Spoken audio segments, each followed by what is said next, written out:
प्यारे बच्चों, आज हम भारत की खोज हिंदी की पूरक पाठ्य पुस्तक कक्षा 8वीं का पाठ 6 अंतिम दौर 1 का प्रश्न अभ्यास करने जा रहे हैं। इस पाठ को हम भाग 5 बांट कर विस्तृत रूप से पढ़ चुके हैं। अब हम प्रश्न नंबर 1 लेते हैं। भारत में अंग्रेजी साम्राज्य की स्थापना भारत के लिए नई घटना क्यों थी? उत्तर, भारत में अंग्रेजी साम्राज्य की स्थापना भारत के लिए नई घटना इसलिए थी क्योंकि भारत को पहले भी आक्रमणकारियों ने जीता था, किंतु ये आक्रमणकारी भारतीय सीमाओं में बस गए तथा खुद को भारतीय जीवन में शामिल कर लिया। ऐसे में भारत ना गुलाम बना और ना अपनी स्वाधीनता खोई। अंग्रेजी शासन में भारत बाहर से नियंत्रित होने वाली व्यवस्था में बंध गया था। प्रश्न नंबर 2, ब्रिटिश शासन ने अपनी स्थिति मजबूत करने के लिए क्या क्या कदम उठाए थे? उत्तर, ब्रिटिश शासन ने अपनी स्थिति मजबूत करने के लिए जमींदारों को नियुक्त किया, जिससे कि किसानों से भरपूर लगान तथा कर वसूला जा सके। इसके अलावा उन्होंने राजा, सरकार के विभिन्न महकमों में पटवारी, गांव के मुखिया से लेकर अनेक कर्मचारियों की नियुक्ति की। मालगुजारी और पुलिस 2 प्रमुख विभाग थे। ब्रिटिश शासन के समय की ये बात कर रहे हैं। मालगुजारी आपको बताया था, कर या लगान, तो ये 2 उन्होंने मुख्य विभाग बनाए थे। अब चलते हैं प्रश्न नंबर 3 लेते हैं। राजा राम मोहन राय कौन थे? उनके व्यक्तित्व की विशेषताएं लिखिए। उत्तर, राजा राम मोहन राय बंगाल के महान समाज सुधारक थे। उनका व्यक्तित्व अत्यंत प्रभावशाली था। उनमें नए एवं पुराने विचारों का मेल था।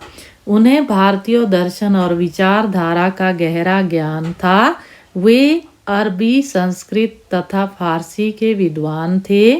उन्होंने लातीनी, यूनानी जैसी भाषाओं का ज्ञान प्राप्त किया ताकि पाश्चात्य विचारों को जान सके। प्रश्न नंबर 4, राजा राम मोहन राय के समय में पत्र पत्रिकाओं का प्रचार प्रसार किस तरह हुआ? उत्तर, राजा राम मोहन राय पत्र पत्रिकाओं तथा समाचार पत्रों को जन जागृति का उत्तर साधन समझते थे। उनके प्रयास स्वरूप 1818 में अंग्रेजी में समाचार पत्र निकाला। उसी साल पादरियों ने बंगाली में एक मासिक और साप्ताहिक पत्र निकाला।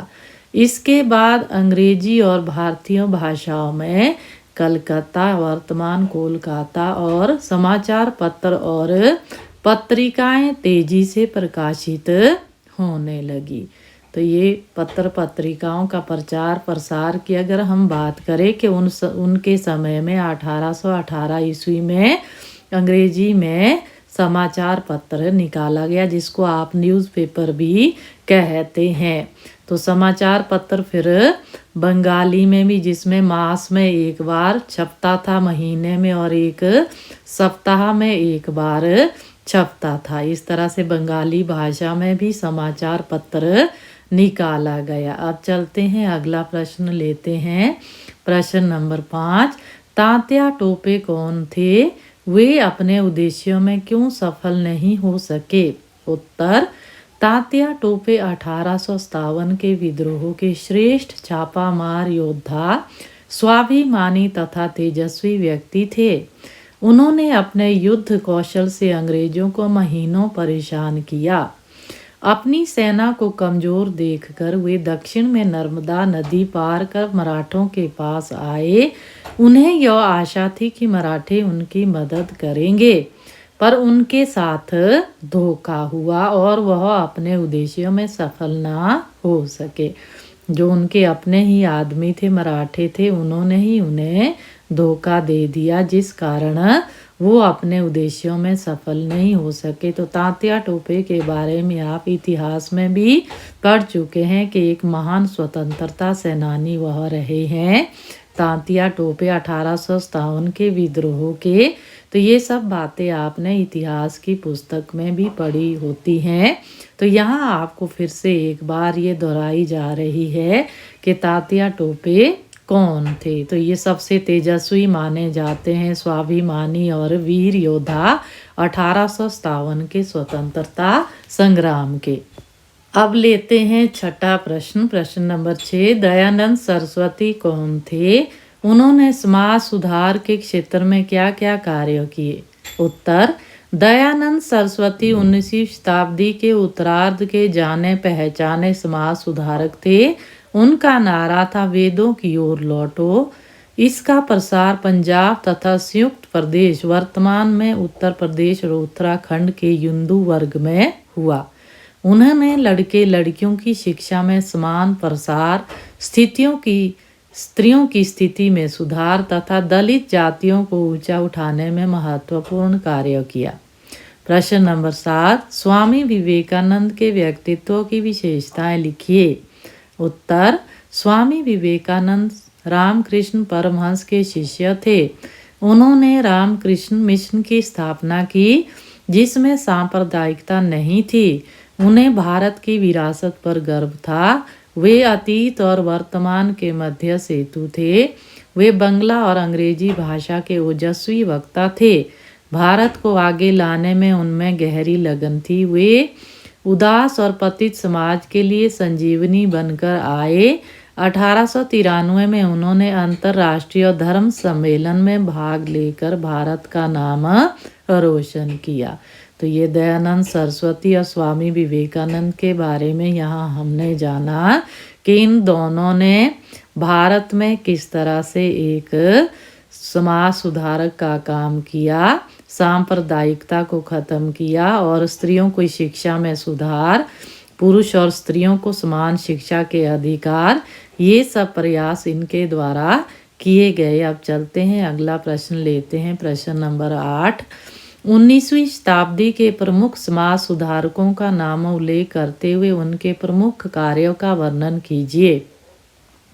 उत्तर है, 19वीं शताब्दी में Raja Ram Mohan Roy, Swami Dayanand, Keshav Chandra, Swami Ramakrishna Paramhansa, Swami Vivekananda, Rabindranath Tagore, Shrimati Annie Besant, Sir Syed Ahmad Khan, Mahatma Gandhi, Abdul Kalam Azad, Gopal Krishna Gokhale, Bal Gangadhar तिलक आदि प्रमुख समाज सुधारक थे। इन समाज सुधारकों में एक और जहां जनता में राष्ट्रीयता की भावना मजबूत की, वहीं दूसरी ओर सामाजिक कुरीतियों तथा बुराइयों को दूर करने का भी प्रयास किया। प्रश्न नंबर 9। तिलक और गोखले का नेतृत्व कैसा था? उत्तर, तिलक और गोखले कांग्रेस की प्रौढ़ावस्था के नेता थे, जिनका स्वभाव आक्रामक था। वे गरम दल के नेता माने जाते थे।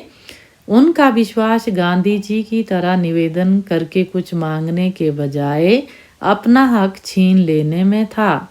1907 में हुए संघ में उदार दल वालों की भले ही जीत हुई हो, पर भारत की बहुसंख्यक जनता इनके साथ थी।